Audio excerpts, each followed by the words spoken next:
अस्सलाम वालेकुम व्यूअर, उम्मीद है आप सब खैरियत से होंगे। तो आज हम आपको यूएसए का वीज़ा लेके देते हैं और उसकी सैर भी कराते हैं। तो एंड तक मेरे साथ रहिएगा इस वीडियो में। सबसे पहले तो मैंने आजकल काफ़ी वीडियोस देखी हैं टिकटॉक पे, फेसबुक पे।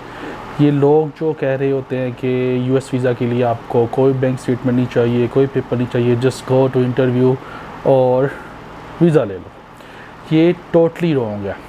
ओके, तो आपने इनकी बातों में नहीं आना। मैं आपको इसका प्रॉपर प्रोसीजर गाइड करता हूँ कि आपको क्या क्या रिक्वायरमेंट हैं और आपको क्या क्या चीज़ चाहिए कि आपको यूएस का वीज़ा इजीली मिल जाए।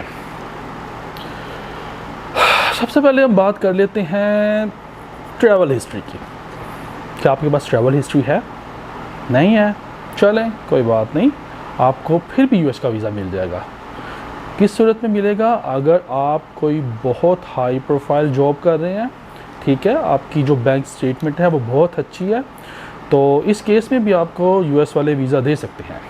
ओके, सो अगर आपके पास बैंक स्टेटमेंट जो है वो इतनी अच्छी नहीं है और आपकी क्या उसको कहते हैं जी, ट्रैवल हिस्ट्री भी नहीं है, तो फिर भूल जाएं कि आपको यूएस वाले वीज़ा देंगे।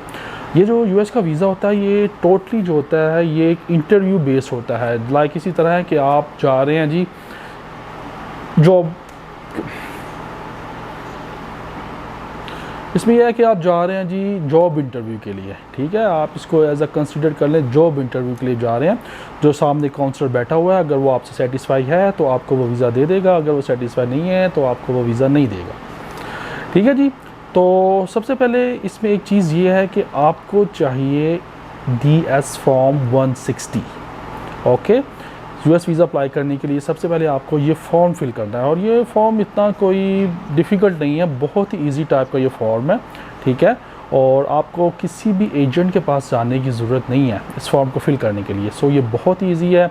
अगर आपको इसमें कोई डिफ़िकल्टी आ रही है फिल करने के लिए तो आप मुझे कमेंट्स में बताएं, तो मैं आपको इस गाइड करूँगा, आपकी हेल्प करूँगा कि आप इसको कैसे फिल करेंगे, ठीक है जी।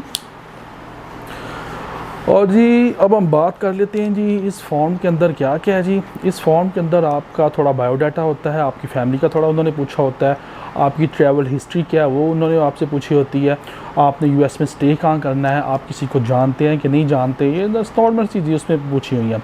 बट आपने इसको ईजी नहीं लेना, आपने सारी इन्फॉर्मेशन को फिल करना है। फॉर एग्ज़ाम्पल अगर उसने आपसे पूछा जी आपके फेसबुक अकाउंट कितने हैं, फॉर एग्ज़ाम्पल आप 5 अकाउंट यूज़ कर रहे हो और आपने सिर्फ एक मेंशन किया है, तो ये मिस्टेक ना करें, आप 5 के 5 ही मेंशन करो, क्योंकि आप उनसे कोई चीज़ हाइड ना करो तो बेहतर है। जितनी प्रोफाइल आपकी प्रोफाइल में जितना सच होगा उतना ही अच्छा आपका इंटरव्यू होगा और आपको वीज़ा मिलने के चांसेस ज़्यादा हो जाएंगे। So be fair, right everything proper और कोई झूठ बोलने की ज़रूरत नहीं है, ठीक है जी। अब आ जाते हैं हम आपकी बैंक स्टेटमेंट की तरफ, ठीक है जी। आपके बैंक में अगर आप जॉब कर रहे हैं तो आपकी जो सैलरी है वो प्रॉपर उसके अंदर आनी चाहिए। फॉर एग्ज़ाम्पल उसके लिए आपको एक कंपनी से सैलरी लेटर भी चाहिए होता है कि जी ये बंदा हमारे पास काम कर रहा है, इसकी इतनी सैलरी है और इतनी देर से हमारे पास काम कर रहा है, ठीक है। अब फॉर एग्ज़ाम्पल उस लेटर के अंदर लिखा हुआ जी आपकी सैलरी जो है 10,000 रियाल है, ठीक है। वो जो 10,000 रियाल है वो आपकी स्टेटमेंट के अंदर लाजमी आना चाहिए, ठीक है। और अगर आप अपनी स्टेटमेंट को मेंटेन करने या लेस से आप 4 मंथ की स्टेटमेंट जो है आप सबमिट करोगे तो आपका जो ओपनिंग बैलेंस होना चाहिए वो ये नहीं है कि आपका ओपनिंग बैलेंस 0 है और जो एंड ऑफ द 4 मंथ जब आप पहुंच गए हैं तो आपके पास 40,000 रियाल पड़ा हुआ है। तो ऐसा भी नहीं होना चाहिए, आपको स्टेटमेंट को प्रॉपर मेंटेन करना चाहिए ताकि कोई डाउट क्रिएट ना हो आपकी एप्लीकेशन में, ठीक है जी।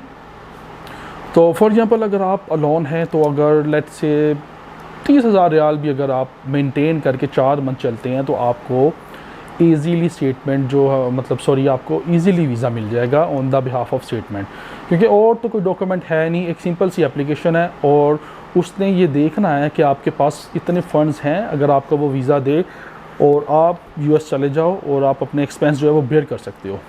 सो स्टेटमेंट जो है आपकी बहुत मैटर करती है और इसको अच्छी तरह से मेंटेन करना है। और जो काउंसलर बैठा होता है उसकी मर्ज़ी होती है, वो आपसे कोई भी क्वेश्चन पूछ सकता है। हो सकता है वो आपसे बैंक स्टेटमेंट के बारे में ना पूछे, ठीक है। अगर आप जब फर्स्ट वो आपसे क्वेश्चन करेगा आप क्या जॉब करते हो, ठीक है जी। जब आप उसको अपनी जॉब प्रोफाइल बताओगे, हो सकता है कि वो आपका सैलरी लेटर देख के आपकी बैंक स्टेटमेंट की तरफ देखे ही ना, हो सकता है कि वो आपका सैलरी लेटर ना देखे और बैंक स्टेटमेंट गौर से देखे। तो आपने अपनी जो प्रॉपर प्रिपरेशन है वो करके जानी है अगर आपको वीज़ा चाहिए। ठीक हो गया जी। और बहुत ही इजी है, किसी एजेंट के पास जाने की ज़रूरत नहीं है। अगर आपको कोई डिफ़िकल्टी आ रही है तो आप कमेंट्स में नीचे लिखें, मैं आपको रिप्लाई करूंगा और आपकी हेल्प करूंगा how to get this. Okay, so बिल्कुल परेशान नहीं होना, बहुत ही ईजी है, इंटरव्यू बेस्ड है। फॉर एग्जांपल आप जॉब करते हैं तो आपको इंटरव्यू देने का एक्सपीरियंस ऑलरेडी पहले होगा, सो डरना नहीं है। ठीक है। अगर आप इंटरव्यू में कंफ्यूज हो गए हो, अगर उसने आपसे कोई क्वेश्चन किया है और आप उसका आंसर ठीक नहीं दे पा रहे, तो हो सकता है कि वो आप जो अनकॉन्फिडेंट हो गए वो इसी भाव के आपका वीज़ा रिजेक्ट कर दे। सो आपने कॉन्फिडेंट रहना है ताकि वो जी कहे जी वो जी बंदा बड़ा एक्टिव है जी, ज़बरदस्त है जी, ठीक है जी। आपने अपनी पर्सनैलिटी शो करनी है उसका, जी मेरी पर्सनैलिटी है, मुझे वीज़ा मिल सकता है, ठीक है जी। और ये इंटरव्यू जो है ज़्यादा लंबा नहीं होता, सम टाइम ये आप कह लें कि 2 से 3 मिनट में ख़त्म हो जाता है, some time 5 minute, some time 10 minute. ये काउंसलर की मर्ज़ी होती है, अगर वो आपसे सेटिस्फाई नहीं है। अगर मैं अपनी आपको बात बताऊं कि विद इन 2 मिनट्स मेरा जो इंटरव्यू था ख़त्म हो गया था और मेरा वीज़ा अप्रूव हो गया था। तो हो सकता है आपके साथ भी ऐसा हो, जो आप उधर जाके कॉन्फिडेंट हो, आपके डॉक्यूमेंट्स ठीक हो, सारा कुछ ठीक हो, आप उसको सेटिस्फाई कर दो तो आपको उसी टाइम वो वीज़ा इशू कर देगा।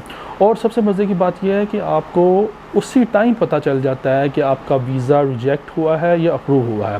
क्योंकि अगर आपका वीज़ा रिजेक्ट हो गया है तो वो आपको कहेगा sorry your case has been rejected, आपको पासपोर्ट आपको वापस कर देगा। और अगर आपका वीज़ा अप्रूव हो गया तो आपको वो कह देगा जी कि आपको आपका पासपोर्ट जो है बाय कोरियर मिल जाएगा। तो इसका ये बेनिफिट होता है। और आई थिंक ये और किसी भी एम्बेसी में ऐसा नहीं है कि वो आपको उसी टाइम बता दें, वो अपने आपके डॉक्यूमेंट्स रख लेते हैं, उसके बाद जाके आपको वो बताते हैं कि आपका वीज़ा रिजेक्ट हुआ कि नहीं हुआ।